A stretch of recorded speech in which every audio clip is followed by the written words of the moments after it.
Hello, and welcome to the Farmhouse Podcast. I'm your host, Kevin, from The Farmhouse.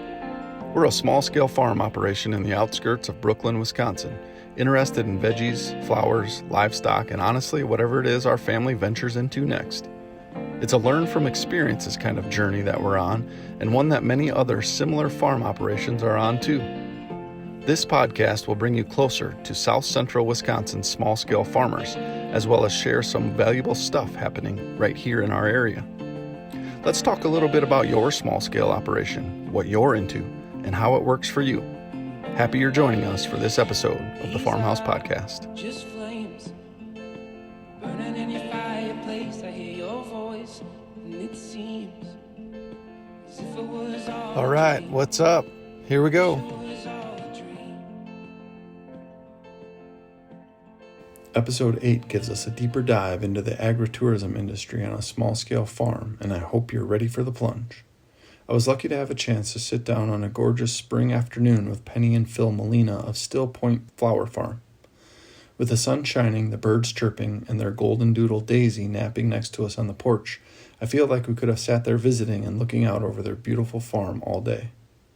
Penny and Phil found the 10-acre farm in Brooklyn, Wisconsin back in 2016 and have since been making it their own. Having a passion for flowers and gardening, Penny leads the growing operations, while Phil plays the role of facilities and maintenance director. And with both having a love for social engagements and their desire to share the beauty of their property with others, hosting weddings and events just seemed like a great business venture as the farm took off in its early stages. But the journey has since had its ups and downs, like many new business ventures do.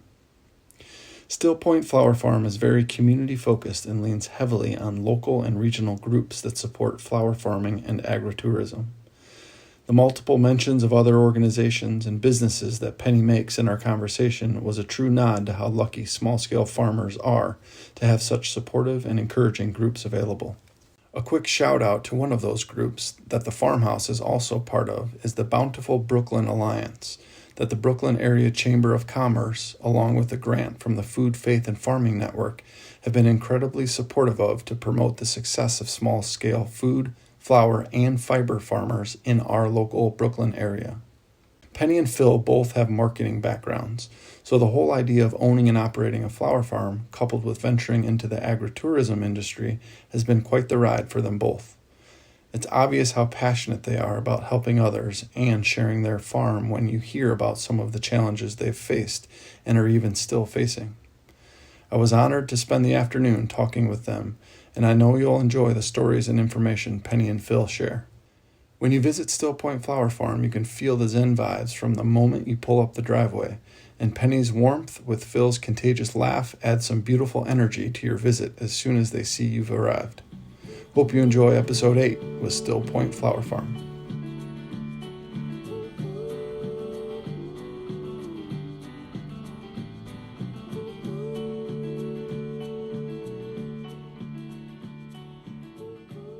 Welcome, Penny and Phil, and thanks for having me out to your beautiful farm on this gorgeous day here. Can you start by just giving us a brief overview of the property, the location, the size, and kind of what all you have going on out here?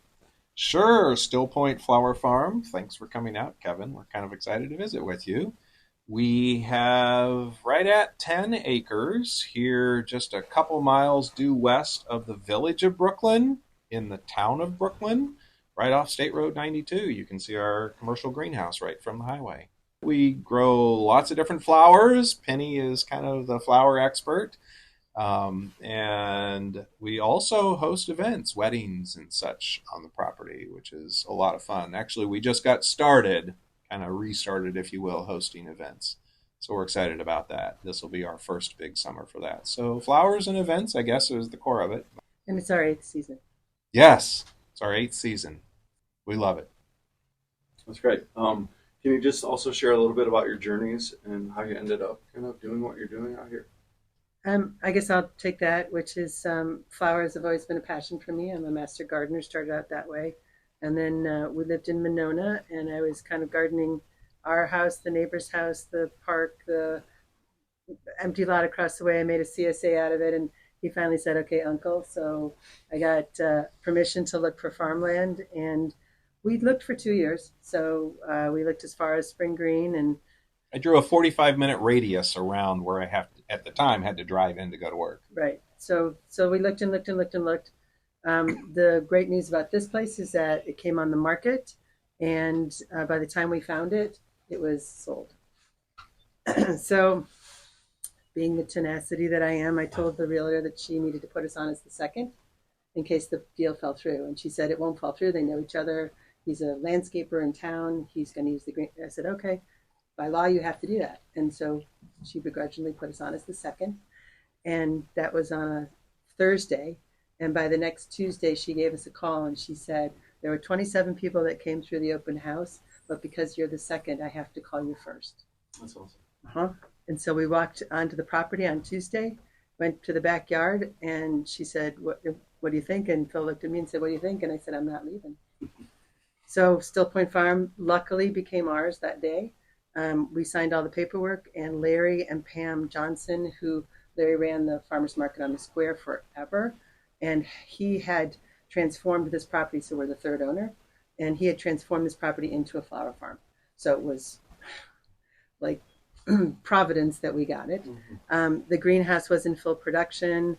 The harvest house, which used to be a horse stable, was half his office and production area and half kind of just a little nook for her to meet friends and have church groups and stuff. But they had converted it and now has a wraparound porch. So those basic things were already there. So when we took over the property, we kind of gutted the harvest house and made it one big open space so it could be an event center. And then we took the greenhouse and kind of ratcheted up a notch and put it into full Lizzie Anthus production. So we did that for 6 years, and we've had events ever since. We moved here, and then halfway through kind of our event cycle, we were told by the county that was not a legal thing for us to do. Agricultural tourism laws had not come into, were not in the books in Greene County. It was illegal. And Phil, have you always been into gardening, farming, or are you just following along? Well, we have little nicknames for each other, and Penny is Mrs. Fun, and I'm Mr. Fix-It. So that's pretty much what I know about flowers is when something breaks, I fix it, and I just love it. It's my therapy is to kind of take care of things. And, I grew up with a little bit of land, certainly not, 10 acres or farming, or I don't have a farming background, nothing. But as a kid, I used to love to run around my family's woods and play outside. And, I kind of missed that living in town. Mm-hmm. So, yeah, when Penny found this place and we came out, we're like, wow, this is pretty sweet. Mm-hmm. So that's how I was introduced to it. Cool. So love it. Yeah. In fact, I'll share this. One of the things when we first got out here and first moved out here, and Penny still says it to this day. She raises the blinds in the morning and says, this is paradise and we get to live here. And that's so true. Yeah. Cool. Yeah. Can you talk a little about, you mentioned the greenhouse and the harvest house. Can you talk just kind of about the layout of the 10 acres here and how you utilize it? Yeah, so you come down a 1/4-mile drive. Our home is a small log cabin. So we live in the log cabin. So that's kind of the first thing you see on the property. So it's kind of this magical look. The first thing you see from the property, though, and which kind of blocks our view of the highway, is the commercial greenhouse. The commercial greenhouse was used by the former owner who built it as he did lettuce production. So the solar. It's passive solar. Passive solar. They're tilted for a winter growing season. So the problem is that we didn't grow in winter, and it now was going into summer production. So the problem was that only half the greenhouse could be used because of the lighting. So luckily we got a grant from the government that helped us put in lighting in the greenhouse, and we redid the water systems and stuff like that. So it was a very strong functioning greenhouse for about 6 years. And then the next building here is the harvest house. You come this way, then this side of the greenhouse is production fields, okay. And then a hoop house. The hoop house was Larry's original greenhouse before he built the greenhouse, and he used to start all his plants in there. Once he built the professional greenhouse with the help of some wonderful Amish craftsmen, he then took the hoop house, gutted it, and put lights in it, and built a 24-seat picnic table in it. It's a beautiful table. We call it the family table. Yeah, it's just beautiful. We have farm to table dinners, and they'll put white tablecloths down there and Italian lightings, and so it's a kind of a magical space. A lot of people use them for rehearsal dinners. And Brides then love to take their pictures at twilight with the lights yeah. on. Then you come this way of the production fields. There's a driveway that goes to the harvest house. The harvest house was a horse stable, so it had a cement floor, and it's a low-rise building. So it's you're an outdoor facility, but it's not barny. It's not a red barn. It's a little more elegant. So brides come, people come. They don't feel like they're in a barn. They feel like they're in a pretty nice outdoor facility. With a wraparound screen-in porch, Yeah, too. is That Right. helps. Yeah, and we line it with rocking chairs. Yeah, it feels very homespun. Then you come out of the harvest house. There's a large flat area where we put tents. So if people have more than 100 people, we usually, or 60 people, we have a tent. But then in front of the harvest house is also a fire pit where we do cornhole toss, and there's bonfires. The old horse hitch is still there. So it's, kind of charming. And then you walk to the back of the log cabin, and there's an acre flower garden. So, We call it our wedding garden. Yeah, it kind of keeps both sides of my brain going, which is production is in the front for me. So that's where I have to think rows and, that kind of thing. And then my master gardener hat goes on when I go to the back. And it's like, how is this going to work? When is this going to flower? How will these work together? So the fun for me is that I get to use both my skills. Sure. But it is a very different skill. Like when I first got here and I started production farming, I was in over my head because I was used to how do things look together? Will this flower at this time and whatever? It's a totally different game. It's like, how many holes? Is this a 6-holer or a 9-holer? It's like, and I have to burn landscape fabric. And so it's, for me, the first year I probably was I learned the most. And luckily I got to take the UW flower farming course before they closed that down. And I got a lot of mentors. Jean McEwen came out. She mentored me all the way through this. Hans and Lisa Larson, everybody, the flower community embraced us. Larry came out often to help us when we had greenhouse issues, water issues, that kind of thing. So the flower farm community is very small and very inclusive. So I felt right away that I had a community that could help us. So That's cool. So the back here of the 10 acres is, you're not cutting from any of those gardens. Those are primarily mostly just for the show of the events. I would say on a bad July afternoon when we short a couple of things here or there, we of course have a community-supported agriculture flower CSA. So every so often something will be so beautiful in the back, and you can't not go just steal a little bit back there. But the bottom line is, so my goal in life is not to cut from back there because I want it to be beautiful. But sometimes, honestly, things are overgrown. So I steal from there when I need to. But the bottom line is that that's where people take their pictures. And I want it to be picture perfect. So most of our weddings are June, July, and August. So, of course, there's a lot of hydrangeas. And just to dive in a little bit more into the weddings and events, how do you go about kind of hosting Is that, you have permits to do? What laws do you have to follow? You said you can host up to 150. Is that Correct. A cap? It is actually a cap that we agreed to with the county. Okay. So you should step back just a couple steps, which is, so when we first got here, agricultural tourism in Greene County was illegal. It is not a permitted thing to have on your farm. And so we didn't know that. And so the most important thing I want to say to anybody looking for land is figure out what you think you're going to do on it, how to sustain yourself financially, and then go ask the supervisor, the county chairman, the town, go ask if those are things that are okay. Because what happened for us is that luckily we were both full-time employed when we were shut down from our events.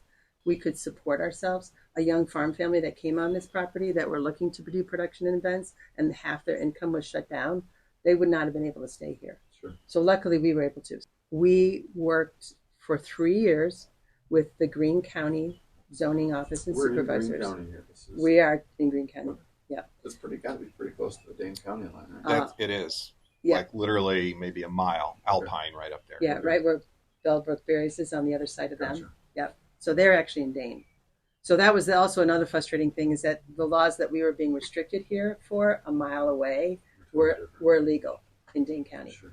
So that was a big Frustration. a big frustration. So anyways, so just to get back to your question, which is, so when we first started, we started right off the bat. We had 4 weddings our first year. And we were like, this is great. We want people to come, all that kind of stuff. We got a letter from zoning to cease and desist. So for 3 years, we went every month to the zoning committee. We got a coalition of the Wisconsin Farmers Union. I mean, we got a whole coalition of players all together to testify that this was Greene County was, economic development was all. I mean, we were all in. Right. For 3 years. It took us to get all that passed, and in that meantime, 2 years into it, we got a Greene County supervisor elected and got on the zoning committee to actually change the voting rights on it. So we did all of that for 3 years.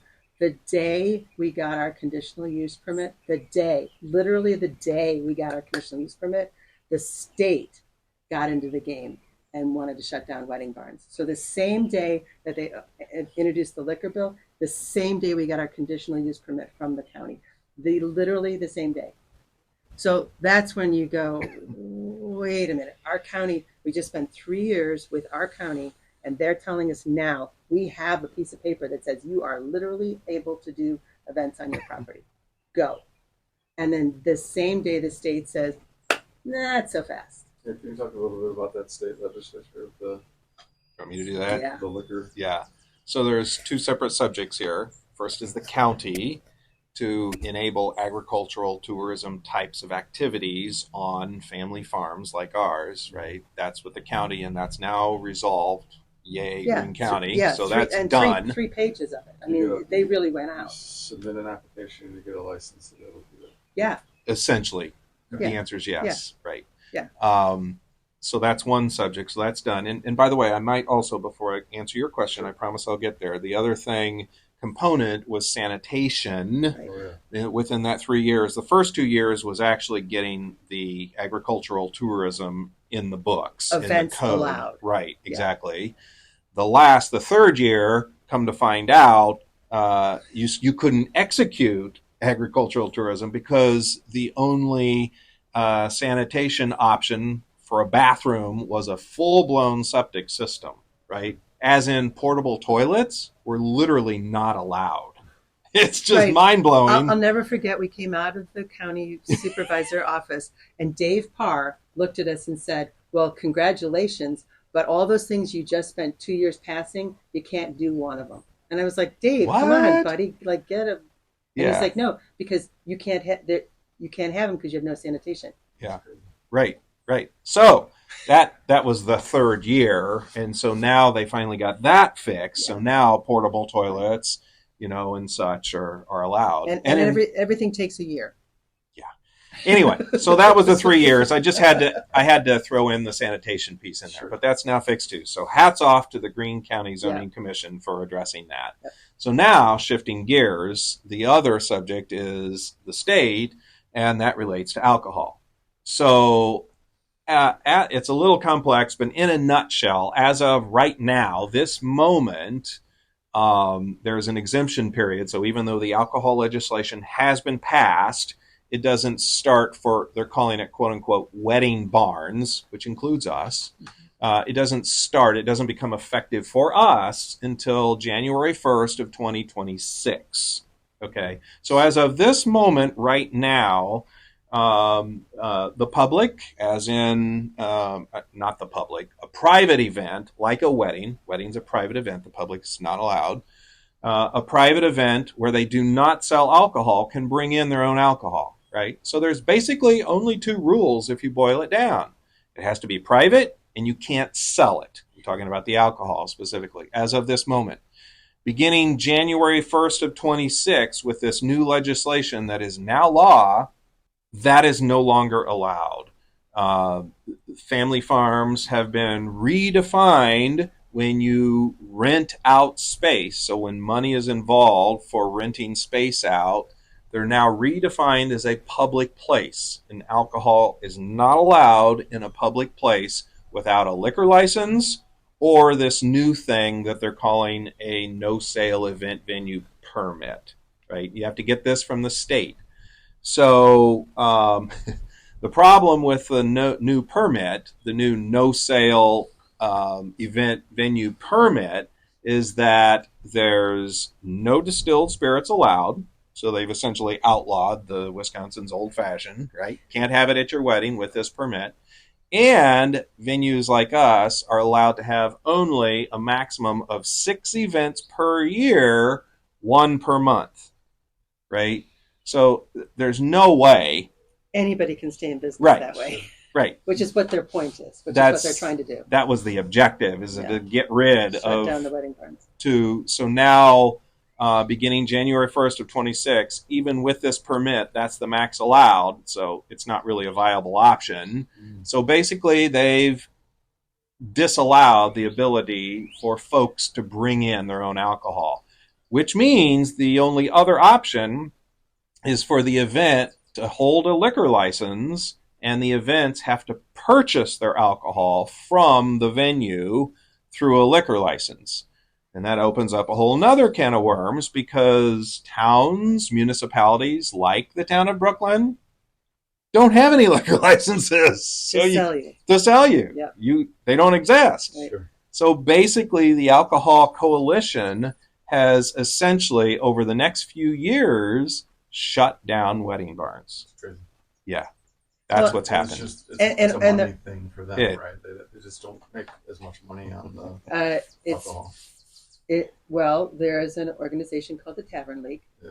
which basically wants to support their members, Right. and their members say that wedding barns are taking business and an unfair playing field, which means we're going to be able to be less expensive because people can bring in their own food and liquor, Right. whereas as a catering, Menu.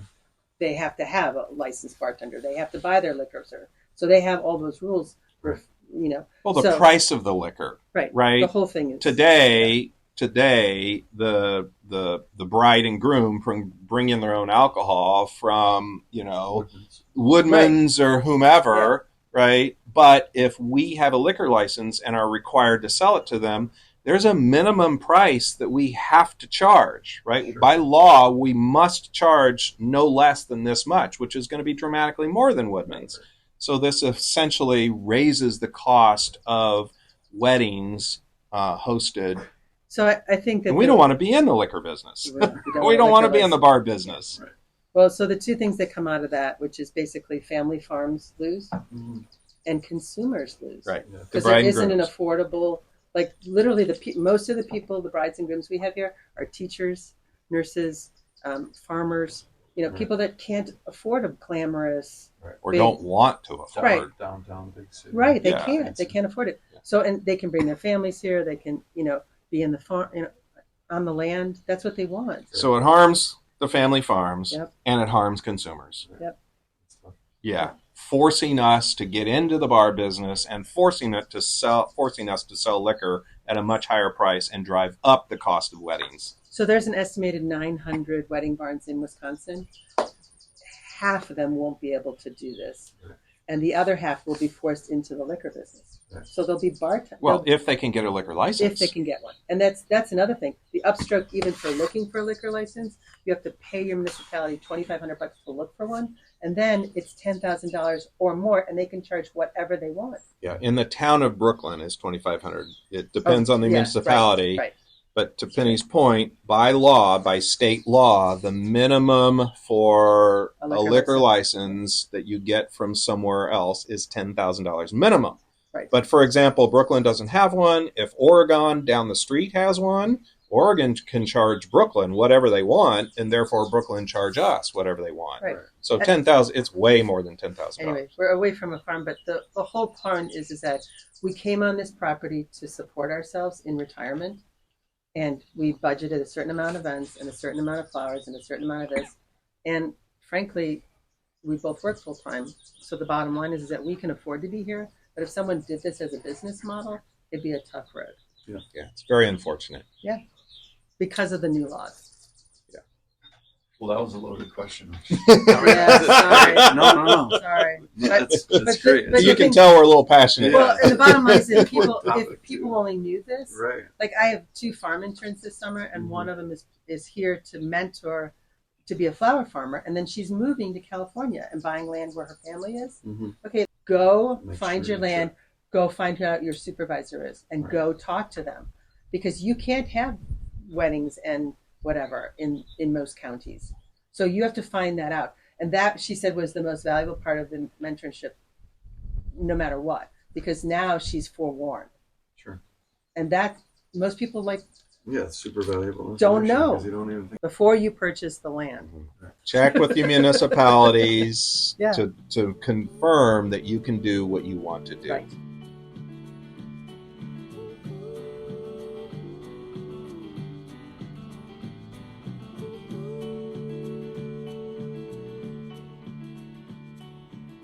Let's transition into kind of the workload on the farm. 10 acres is quite a big space to manage. And Penny, you mentioned you were both working full time when you first started. And I know, Phil, you're currently still working. Who does all the work out here? And you mentioned the interns. How is that kind of? She does. Where's the balance there? And how do you manage the workload? So Mr. Fixit lives here, and thank goodness that Mr. Fixit lives here, because Mrs. Breakit lives here too. Well, okay. All right. So, well, no, I also have to say, and we also call her Tom Sawyer too. I do actually. It's true. That is true. That's true. So people want to come out to the land. They want to be a part of this, and of course, people have a romanticized version of what flower farming is. Sure. I'm sure Erin sees that a lot. Like they come into her beautiful flower studio and they're like, "Oh, it's just like flowers." Dream job. Yeah. Well, you have to work every weekend, right? Everything. You have to carry hundreds of pounds of this. And, so it's an idealized version of, oh, I just want to garden more. Well, production gardening and flower gardening are different. So I will say that the back 1 acre garden is my playpen. I get to get back there. I weed. I love it. I cut. So that to me is almost like therapy. So I don't really need a lot of help back there. I don't really need a lot of, and we purposely put in natives and we purposely put in perennials. So that garden kind of takes care of itself. So I would say we used to have woofers on the property that lived here, and we found that we just honestly didn't have enough need for woofers. So they used to mow, they used to help us with all that stuff. So we don't really need that. So basically, maintenance-wise, Phil is the one who trims the trees and gets the place looking right and keeps the driveway, So all the maintenance kind of facility stuff is really Phil's job. And that's you love that. He loves the problem solving of all of it. So the other stuff is production. And what I learned something really smart from Larry is he started to put in more perennials. And when the older you get, the more, like I would say, vegetable farming is a young person's game because you're bending over. Sure. Flower farming is a little bit like middle of the road kind of thing. But the older you get, the less you can plant annually. Sure. So we're retiring here. And by the fall, I'll be fully here, full-time, retired. And so the biggest issue for me is the annual planting. And that's when I need the most help. So May and June, I say, are the biggest, heaviest lifting months. And people are all interested in getting into the garden, so I can get a lot of help. Sure. I can call people up and say, hey, I'm having a planting party. Come help plant the greenhouse. And I serve Remember chili. I said Tom Sawyer? I serve chili, and I have 22 pickleball ladies who show up and are just so excited to help me plant the greenhouse. So the same thing happens here. So I'm also working with WeFam, and they gave us a grant for me to start mentoring other farmers. So I have 2 WeFam mentees, and I'm their mentor, and it's a 3-month program, and they come here and they get paid to be here to get mentored, and I get paid to mentor them. So, and they also get stipends to go to, and I set them up for other farm visits. Mhm. So they're going to go see Aaron, they're going to go see Molly, they're going to go see. So Aaron and Kevin. well, right, but they're going to. I mean, Similar I'm person. I'm setting them up Aaron's the brains. to learn from other people, not just here. And so that's the whole network. So the biggest network is the Soil Sister Network. So the Soil Sister Network is a south central Wisconsin, and there are about 400 farmers in that list, gardeners, all that kind of stuff. And so you can put something out on the list, and within 24 hours, you get a response. Like, I got gall on my dahlias, what do I do? You know, that kind of thing. So there's that whole network of people that help. And when someone needs help, Molly was putting up a hoop house. You know, she puts out a note to everybody, and it's like a barn raising. People show up. Yeah. So that to me is where the most support comes from. And sometimes farmers just need mental support, like I'm doing the right thing. Mhm. I'm putting in the right variety this year. Like I went to a flower florist, at Daffodil Parker and said, "Hey, what do you want? What should I grow?" And Aaron and Amanda were like, "Dot dot dot dot dot," and I put that in. And 6 years later, they're now perennials on my property, and I sell them directly to florists. That's awesome. You know what I mean? Sure. Can you break down that, I guess, the stream of income from the farm between weddings, private events, your CSA subscriptions, wholesale?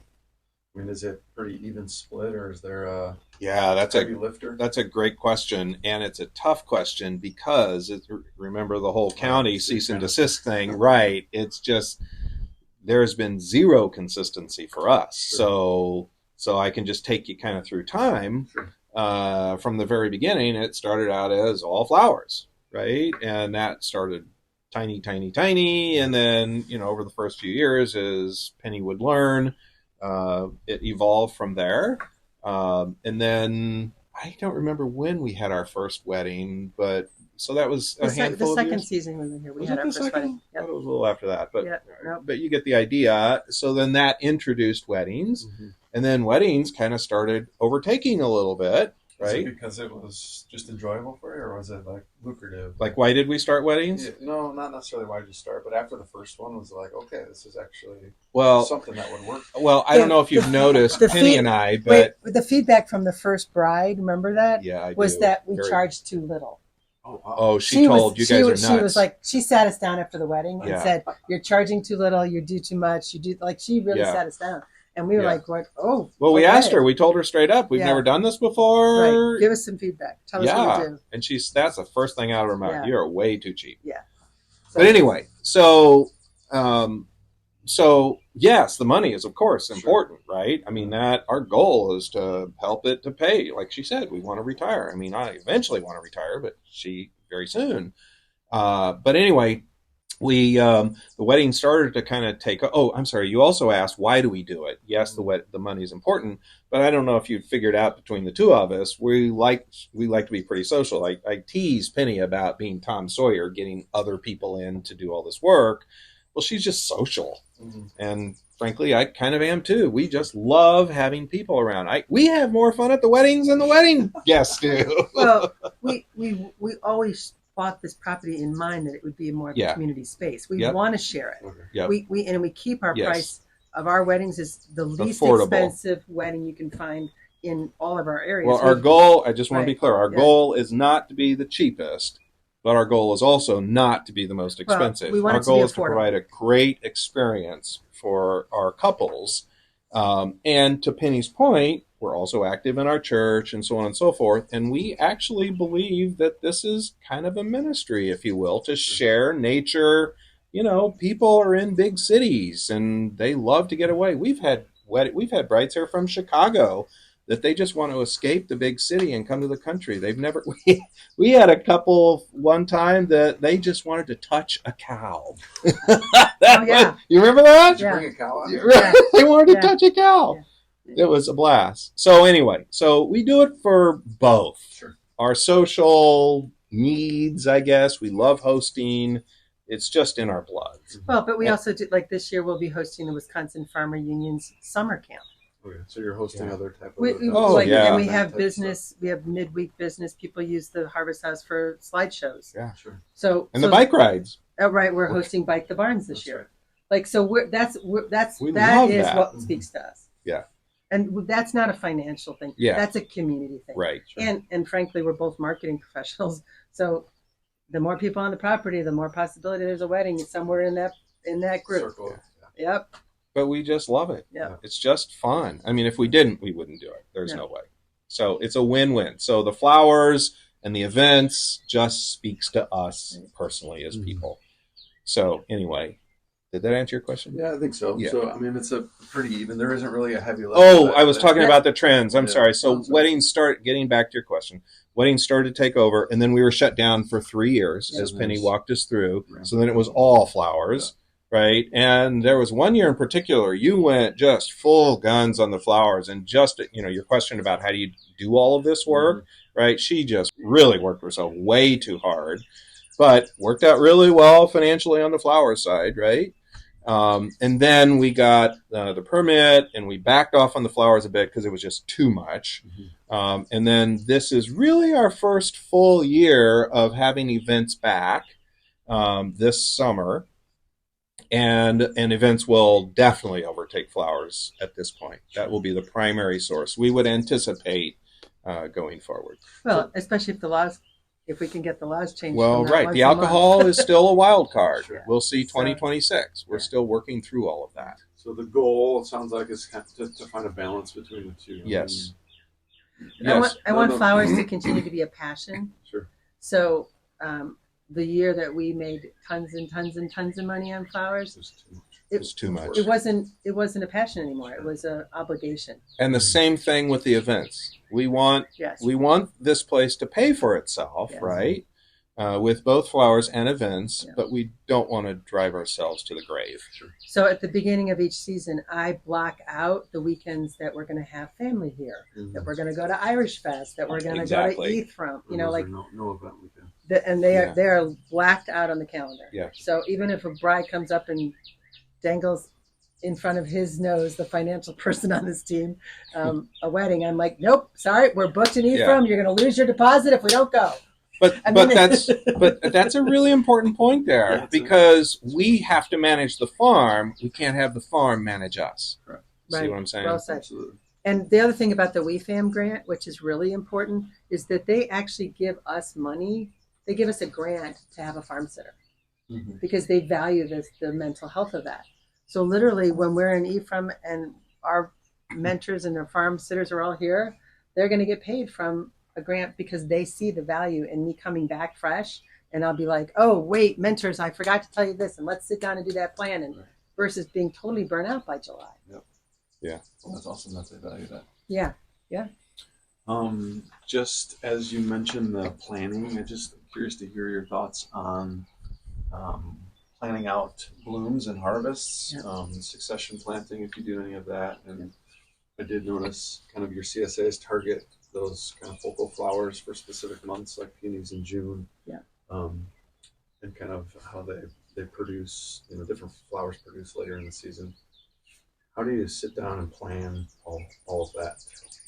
Well, I will have to be straightforward. I did take the Floret course. So I do have that knowledge behind me. And I will say the first year after I did the course and the course book it is a Bible. I mean, everything that you need to know is in that course book. So it's an expensive course. I get it. But I will tell you that now that I'm a mentor, that is a valuable teaching tool for me to use. And she gets that. She says, don't share my books and my stuff, but if you're mentoring people, please use some of these techniques. So that's important. So that's where I learned how to do all that. I will say I've always done succession planting because you don't have to be a genius to know you're out of flowers in August, right? Yeah. So, okay, hello. So we do a 10-week flower subscription.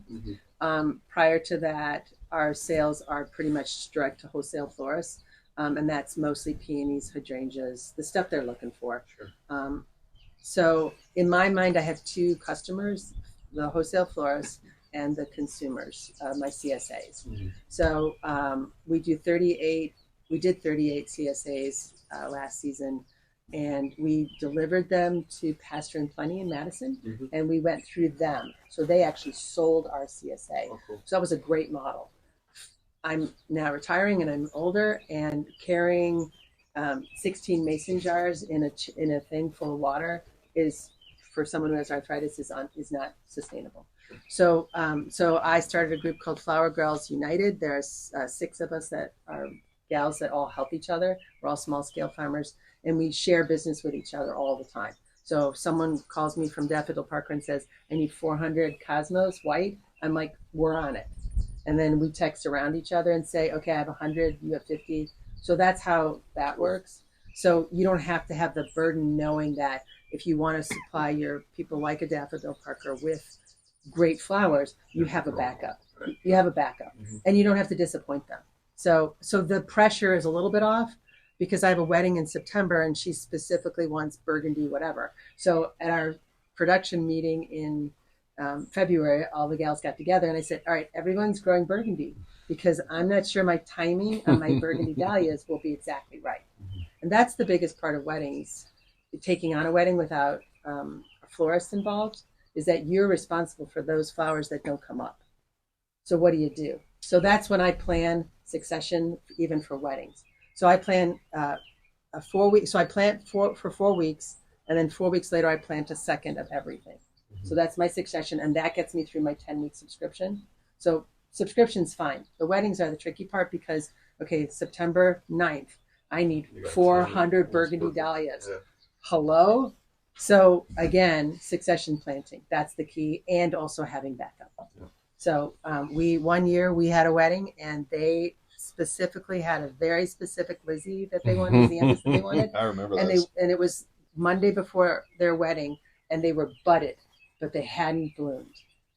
And so I made Mr. Fix It. He went down literally to get 2 grow lights, and we hovered them over them 24/7 for 5 straight days.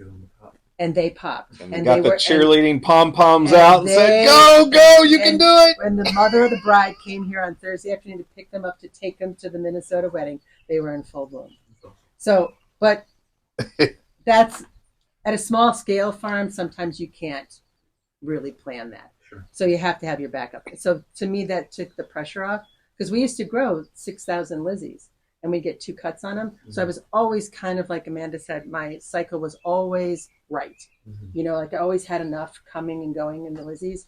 Well, now that we don't use the greenhouse for Lizzianthus productions, it's a little trickier because I don't have the volume.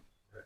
So I have to plan a little bit better. Yeah, that group sounds great. You can kind of rely on that group to get your volumes up. I do. Awesome. And most of them, so the reason, again, I'm moving into, I hate to say it, more the mentor role versus the flower gardener role anymore. Sure. And so the nice thing for me is that the knowledge that I got from Jeannie, I'm now passing on to Britta. Right. You know, and I'm now passing on to the people that come through here. And so the thing with, like, when you have your first kid, you're so diligent about everything, and by the time you have your 8th or 10th kid, you don't even think about it. So I have to be a little more disciplined now, because I don't do a plan anymore, because it's all in my head. Sure. I know where everything goes. I know what the timing is, all that kind of stuff. However, when you have someone coming on property that wants to know, is this a one-hit wonder? And you're like, oh, right, you need to know all that stuff, because it's in my brain. Sure. So when you ask, how do I plan it? I sit down, I have a huge piece of graph paper. We have 4 production beds. And now I'm also sneaking into those annual beds with more perennials. So I have almost an entire bed of gooseneck. Mm-hmm. And don't plant gooseneck, it's invasive. But the florists want it. And so I can cut gooseneck all day long and sell it. Sure. So those are the kind of compromises you have to come up with. So how much of the annual beds do I want to give up to that? So, and the one gal who's really interested in being mentored, she has to learn about succession planting. So I have to be really disciplined to do that the right way. So I show them that that's how it goes and how important the plan is. So I was like sitting down to do my plan. I thought, oh, I shouldn't do my plan. I should have her do the plan. Oh, that Tom Sawyer. That's right. I have 2 interns. They can take the tarps off and put the compost down. All right, one last kind of question here before we dive into our final section. The cut flowers you said you do for weddings. So you're managing both the venue and you're doing the flowers for your weddings on the property. Is that accurate? So you're working with like a wedding planner? The answer to your question is no. Okay. I do not do wedding flowers because I ask the bride. So I always say to the bride, "What are you looking for?" And so what wedding florists understand about brides is they have a specific color and they want a specific flower and they want a specific timing. And I gave you that little scenario of how I couldn't quite make that happen. So I don't want to be under that pressure ever. Okay. So what I always say to them is I give them 3 names of florists that I trust and know. And I say, you can go here and that florist uses my flowers. Gotcha. So if you want flowers from this farm and you want to say to people, but the other thing too is that they take pictures with their bouquets. And I want them to be knocked down gorgeous. I'm not a florist. Gotcha. And I don't want to be that. So if they say to me, we're having 50 people at our wedding and all we want is some loose wildflowers on the table in mason jars, it's a different story. Sure. That's not a formal wedding. So the answer to you is no. A florist is a trained professional that knows what they're doing, and I am not. So I trust people, the florists that I work with. And if they say, well, I want your Lizzie's, I'm like, great. I'll call Amanda, or I'll call the florist and say, they want our white Lizzie's. Can I just provide them for you? Perfect. But that's it. The burgundy dahlias, though, that is. So you also do flowers for weddings not here, or do you just wholesale them to florists? So the answer to you is 99.9% of the time, I provide just to florists. Okay. And that's what I would like to do, and that's what I would pledge to. So we probably use 60% of our flowers for our CSA, and then 40 go to probably wholesale florists. On very, very rare occasions, I have a friend. This is a friend. Or this is Will's best friend from high school is getting married, and I'm growing burgundy dahlias for her. But I also have 3 other growers that are friends of mine growing them at different allocations, so I know that I can have them for her wedding. But we have some burgundy dahlias too. I'll be calling you. I'm in a bind. Burgundy dahlias. I need burgundy dahlias.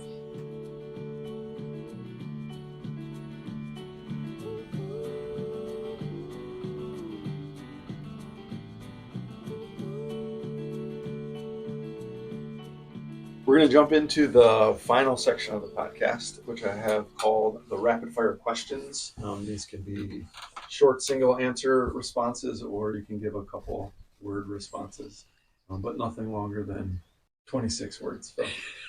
Why'd you say my name?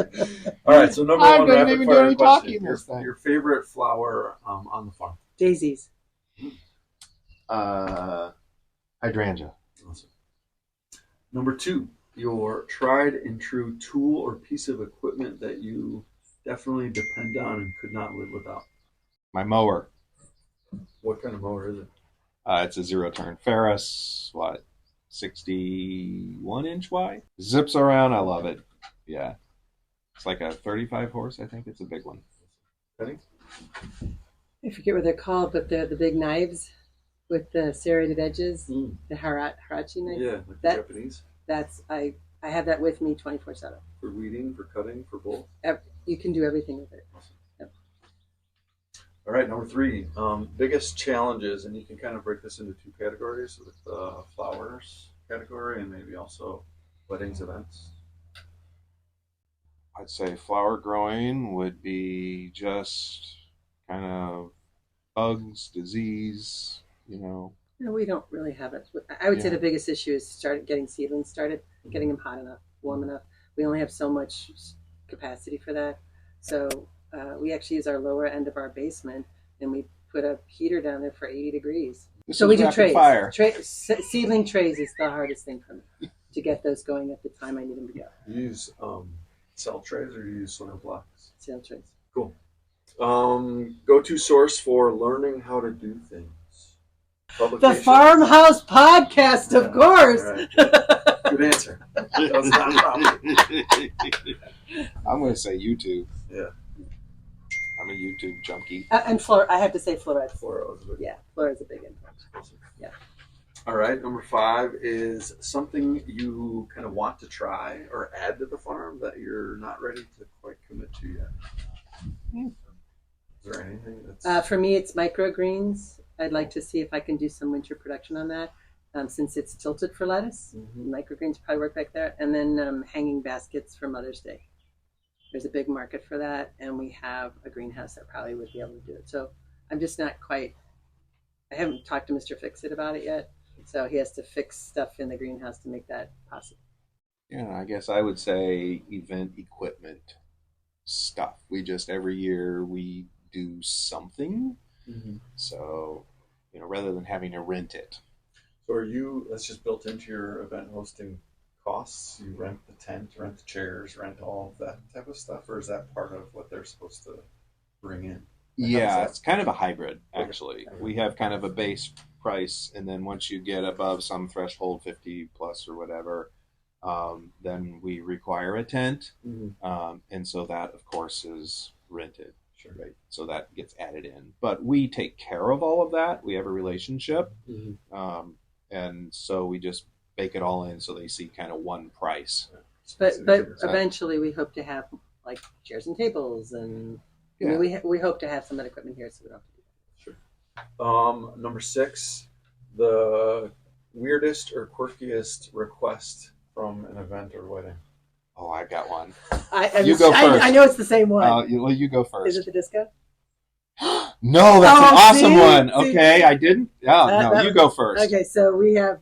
They're both great. So the cook fire. So we have a filmmaker and a production person that got married here, and they recorded their whole wedding, and they were like big film, like Hollywood film people. Yeah, and like real so deal. We producers. told them they have to shut down the music at 10 p.m. Sorry, 10 a.m. That's 10 a.m. 10, Yeah. no, That's 10 p.m. Really, That's a wild party. It was a bad wedding.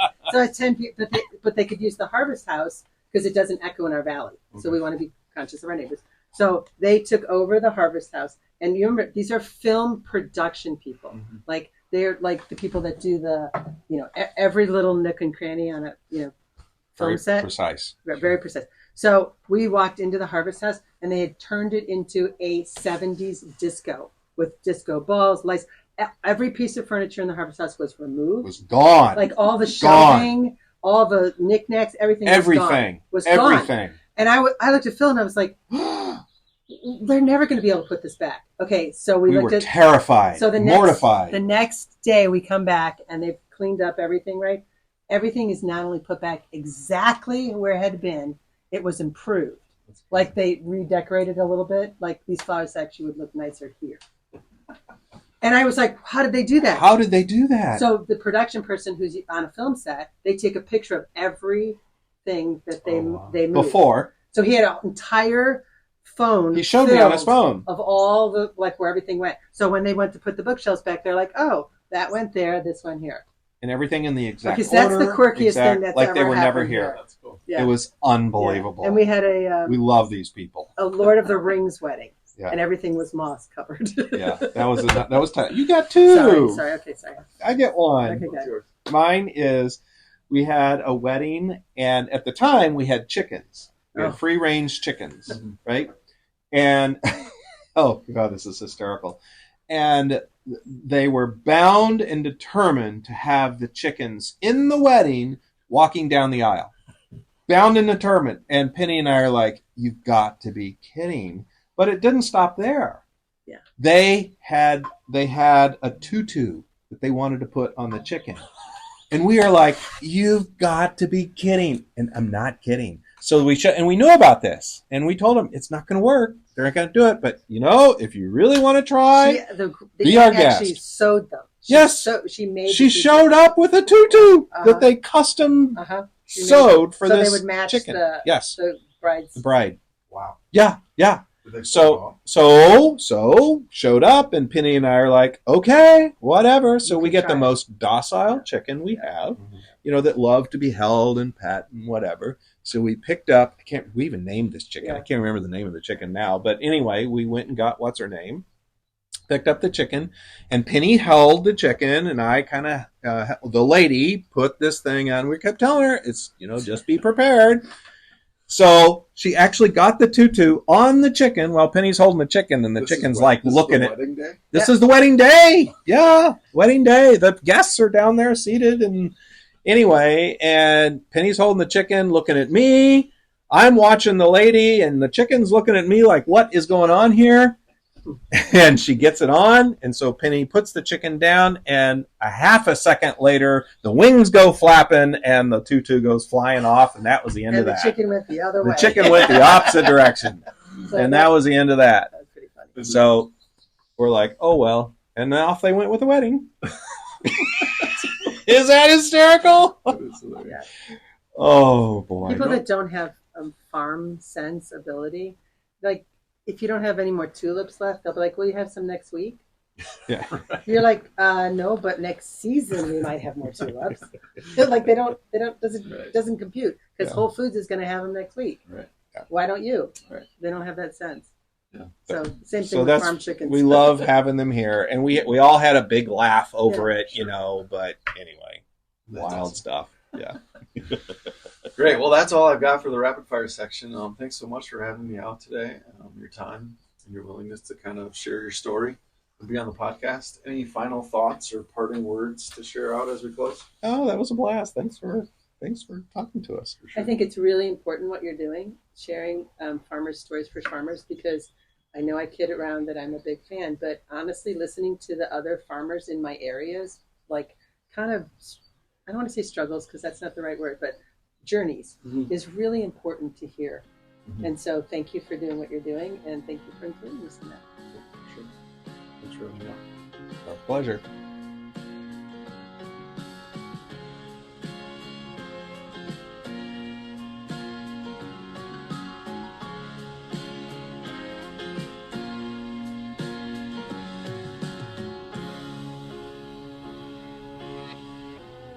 Hope you enjoyed this episode and got a few takeaways from it.